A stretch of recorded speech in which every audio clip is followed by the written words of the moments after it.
Wait a minute. I just need y'all to wait a minute. 1 second. I'll be right with you. Hold on now. Wait a minute. Lay your hat on the floor, Anthony. Anthony Hamilton and Al Green singing Lay It Down. Look, I just met, see what I'm saying? Ladies and gentlemen, I got a little thing I want to say. We're going to do a little searching. I typed in there, mortgage insurance is there to protect the lender should the borrower default. And you know, Google didn't pull up nothing. Impossible. Because that's your statement in your deed of trust. That the mortgage insurance is in place to protect the lender should the borrower default. Okay? So, make sure y'all understand. Right there in the deed of trust, section 5 and section 10. Mortgage insurance. Mentions it twice. Nobody said that the mortgage insurance was there. Nobody said that the mortgage insurance was there. Hold on. Nobody said the mortgage was there to protect the borrower. Not a single word. Go back and listen to the video, because there are too many smart people out there wanting to speak up on something that ain't nobody talked about. Ladies and gentlemen, the mortgage insurance is there to protect the lender, not to protect you, because the lender is the one who has the stake. Well, relatively, they're claiming that you owe them money and you didn't pay, and they're about to lose everything. Everything! And so because they're about to lose everything, they need some protection. That's why the government requires them to have insurance on every single conventional loan. Doesn't matter if it's 20% or 85 billion%. As I told you, as a 15-year-old kid, I remembered Ronald Reagan getting on TV and saying how Congress and the United States had just passed a law. Just pass it. And they said what they say. They say, well, we gonna make sure that this don't ever happen again. They had another one of the mortgage crises. You know, they always having the mortgage crises. And when they had their mortgage crisis, it ain't gonna let me check that. When they had their mortgage crisis, ladies and gentlemen, you know what they did? Such a smiling man. You know what you do? You make me happy, baby. And all those out that door. That's Al Green, y'all. Ladies and gentlemen, they sit up here and they have you thinking that they can walk all over you, and all you have to do is sit up there and lay down and take it. That's what Al Green's trying to tell you. You ain't got to lay down and take it. So let me tell you how the process works. Let's say they send you, pay attention, a notice of default. Well, if you look at the insurance policy, upon default, they're to file a claim. They have a certain amount of time to do it. It ain't after foreclosure or before foreclosure. It's upon their noticing that there is a default. That's why they send you a notice of default. That's called CYA. Okay, California Youth Authority. No, it's that for cover your anus. Okay? I just want to make sure y'all understand. So now that y'all understand that, what you do is you say, hey, you sent me this notice of default. You're supposed to be applying for insurance, don't you? You got insurance to protect you against this, right?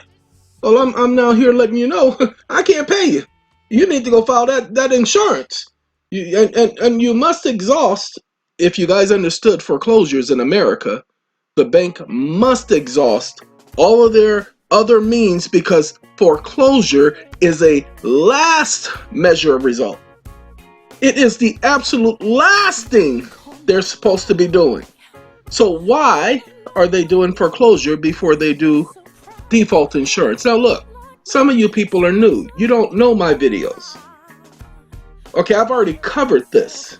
But I got people who are trying to correct me, talking about, well, the mortgage insurance is there, and only on FHA loans. Well, FHA, Federal Housing Administration loans, is government loans. And if you want to know anything about the FHA, just go to, pay attention, Title 7, 1901, again, Title 7, Code of Federal Regulations, subsection 1901.508 at II. We ain't gonna go there on here because I've done too many videos on this.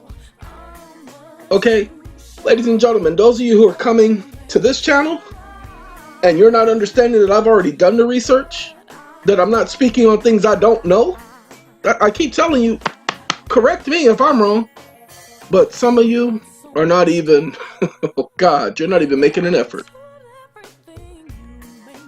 You're not backing up anything you're saying, you're just saying it. The same old garbage. Let me explain something to you all. There's information that the government puts out, and they put it out on a regular basis. This information that they put out on a regular basis is the party line.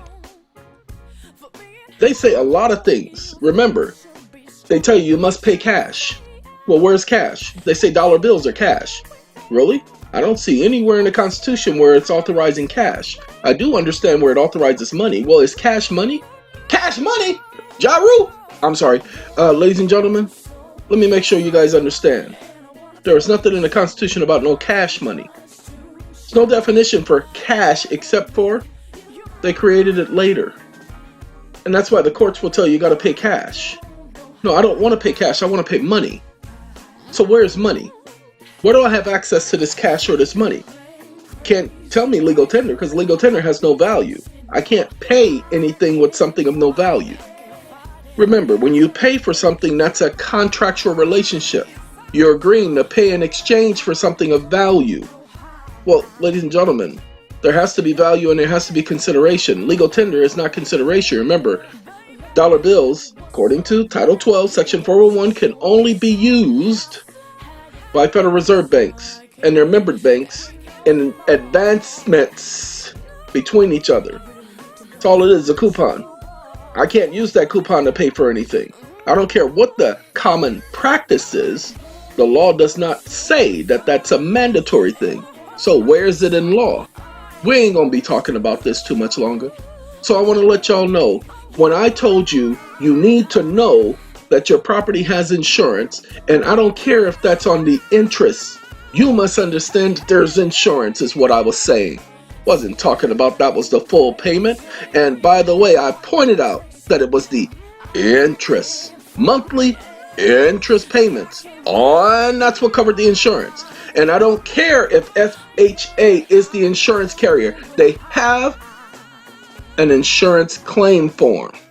They have an insurance policy. They're an administrative agency. There is nothing stopping me from filing an insurance claim with your insurance company if you hit my car. If you cause me damage, well, you're trying to foreclose on me. You're trying to cause me damage. So I have the right to file a claim. Tell me I don't. So what stops the borrower from filing a claim? So those of you who are coming to my site, and I've never said that part before, but let me make sure you understand something.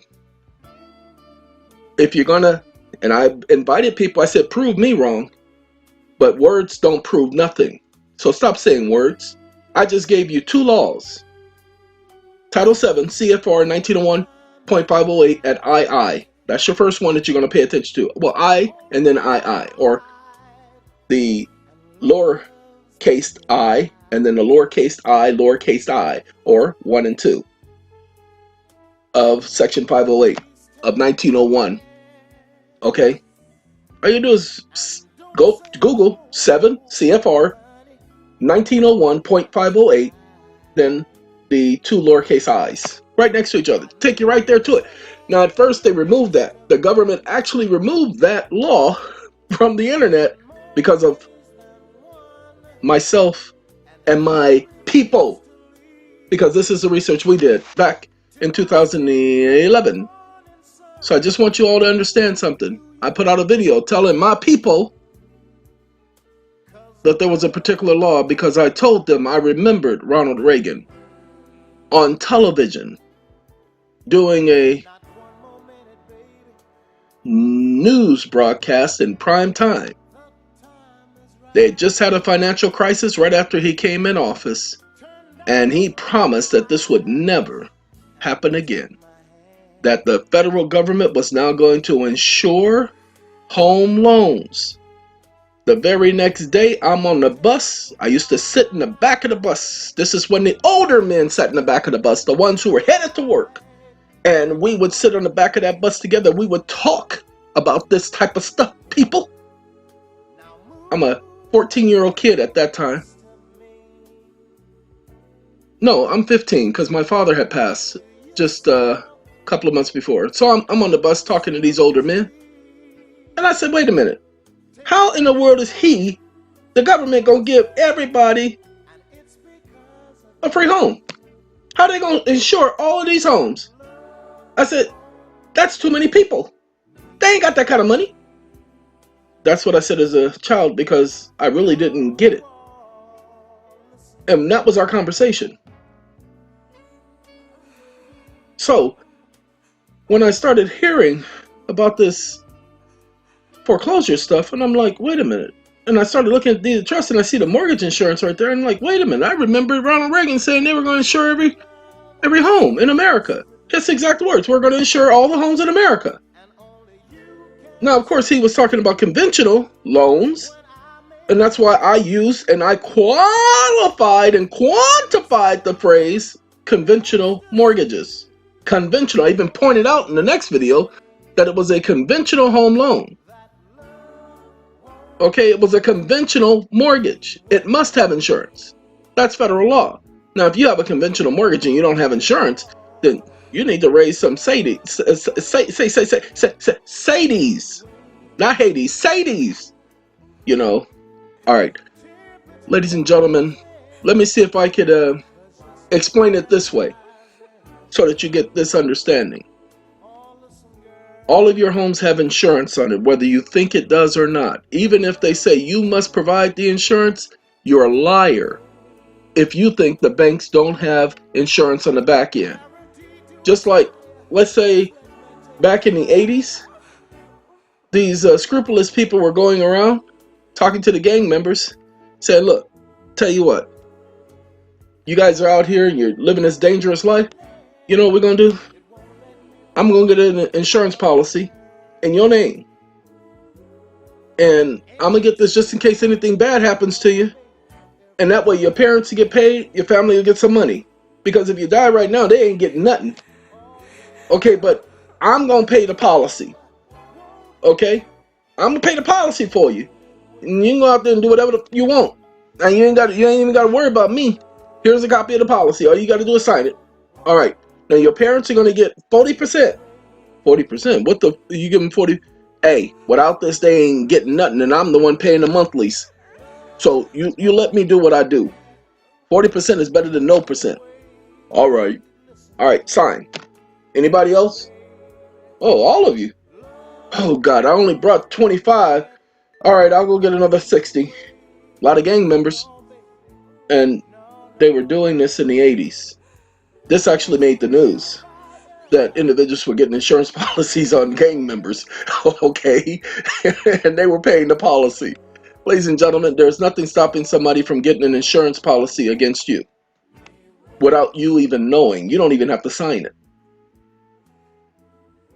okay? There is no law saying that if I got an insurance policy, a life insurance policy on you, that I need to get your permission. So if somebody gets an insurance policy against your defaulting on a loan, that's called a hedge bet. They're hedging the bet that you are more than likely going to default. And by hedging their bets, they get paid if you sit up there and default, because that means that they betted, that was a gamble that they took and they were right. So this is what the banks do. They take out insurance on all of your homes, whether you pay for it or not. Now, if you don't believe me, pay attention. If you don't make a mortgage payment and you have mortgage insurance, who pays the insurance during that time so you don't go into default on the insurance payment? Do the banks not come and pay the mortgage? Go take a look at your deed of trust and you will see that they do. They will keep them payments up. So when you people, you smart people, because this video is for the smart people. That's the title. This video is for the smart people. You smart people, when you want to correct me, please go back and focus on the information.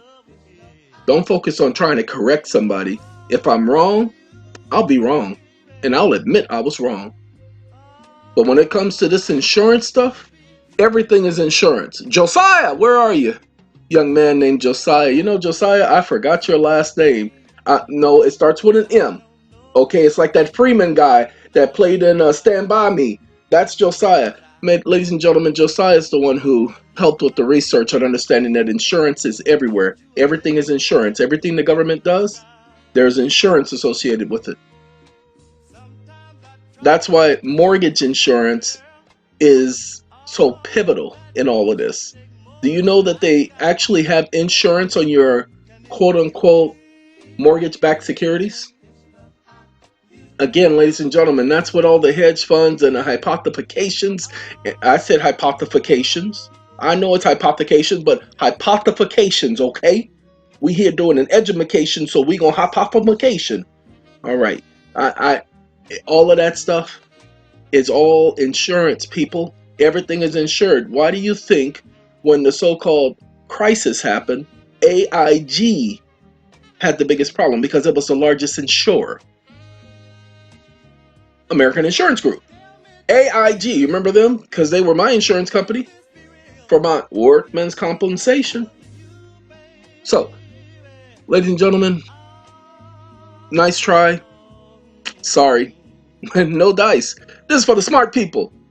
Hey, my people, those of you who are my people, look, focus on the information, focus on the direction you're being pointed in, do your research, and don't argue with these people. Don't argue with the banks, don't argue with the lenders, don't argue with the judges. State your point, document everything, have proof of everything. Proof like tooth, proof of everything. Okay, like faux, because you need to document everything. Documentation. Maxine Waters is everything. And as long as you document everything, like I said, I remember Judge Stevens to this day saying, sir, you have come in here and you have had proof of every single thing you talked about. Hey, my song, y'all.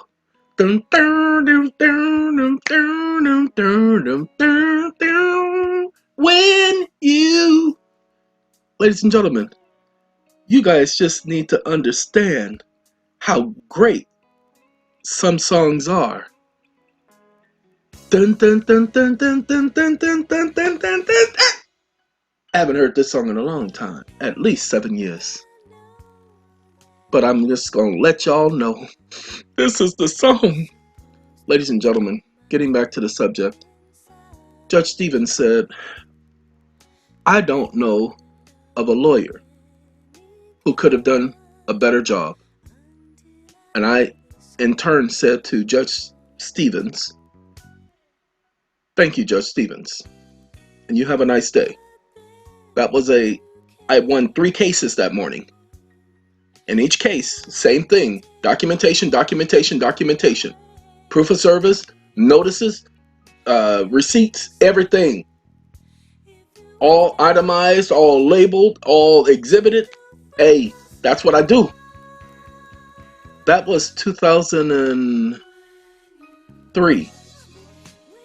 Judge Stevens is probably deceased now, but he had been on the bench for a while. I had known Judge Stevens, known of Judge Stevens, not known him. I'd known of Judge Stevens because he had been on the bench for a while, for at least since the late 80s. I mean to say, I had a lot of respect for this judge because he was stern. I met him when I was probably 17. Came into his courtroom. You know, small fry, not knowing anything. But got to know him over the years. We didn't have a relationship. He didn't feel sorry for me. He didn't treat me as if I was special or if I was his friend. He was a judge, and I was somebody coming into his courtroom. Now, there's a lot that I could talk about, but I just wanted to make this video for the smart people. Ladies and gentlemen, this video is for the smart people. All right? Y'all have come a little closer so y'all can hear me. This video is for the smart people. Okay? That's what this video is for. Gotta let y'all go. 20 minutes, okay? 20 minutes and 6 seconds. Bye.